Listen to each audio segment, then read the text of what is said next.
In this segment of the Word tutorial, we're going to learn how to insert images and how to manipulate those images in a document in Word.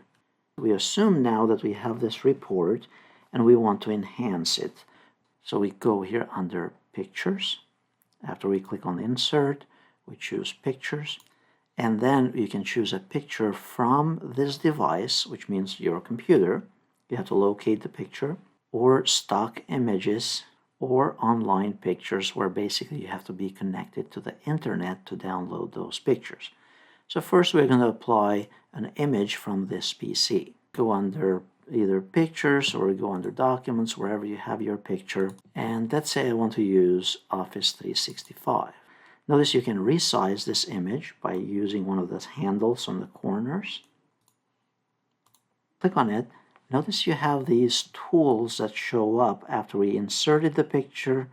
Those are called contextual tools. It's tools that show up in the context of what you're doing with a particular item from your document. So if you're working on a table, it'll give you the table tools or the contextual tools for tables. If you're using images, these are the contextual tools for pictures. If you're using Smart Art, you'll get the Smart Art contextual tools, and so on. Now here you can apply some of those themes. These are very similar to the styles for formatting documents that we learned earlier. You're applying particular themes or styles for formatting a picture. Notice here it's adding the gray edges on the bottom and the right hand side, or this is formatting, it's slightly different, and so on. Notice there's a drop down here. You can modify this however you please, and you can apply borders. You can also apply shadows and reflections and 3D and all that type of stuff. You can select also the position for this tool. So you have the alternate text that we just entered earlier. You can choose to change that from here, but also you can go under Position and pick a different position where this should show up in your page. So you could have it in the middle of the page, the right-hand side, bottom, and so on. So let's say I want it on the right-hand side automatically. Notice it's changing it with a text. Also the positioning, so that's the positioning there, but then also the text wrapping. This is where you can specify how you want the text to wrap tightly through it, over it, and so on. So I'll suggest that you play with this, but it's one of the functions that's commonly used with an object that you insert in your document.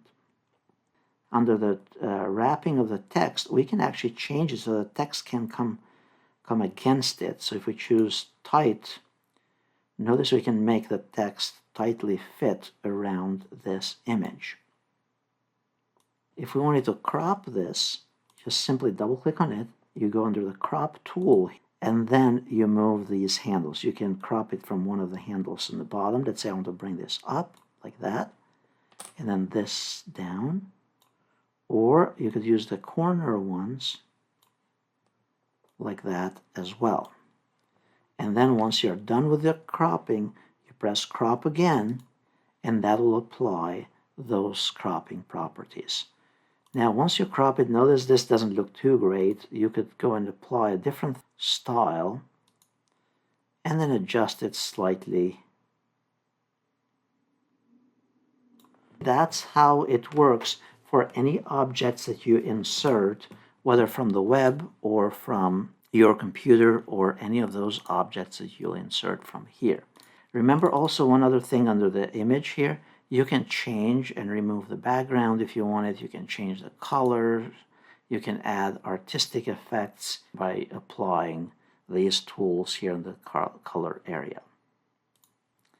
Inserting images from other locations. So if we click here on Insert, we go under Pictures and then Stock Images. We'll select the image that you would prefer to utilize in your document or in your report. Press Insert and then further modify it using the tools that I explained just a moment ago.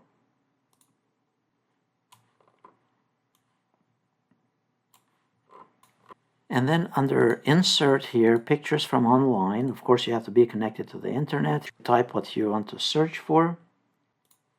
Click on the image that you prefer, insert it, and then modify it. Notice here it's also giving us where it was taken, this image from, where it was downloaded from, and to give credit to it.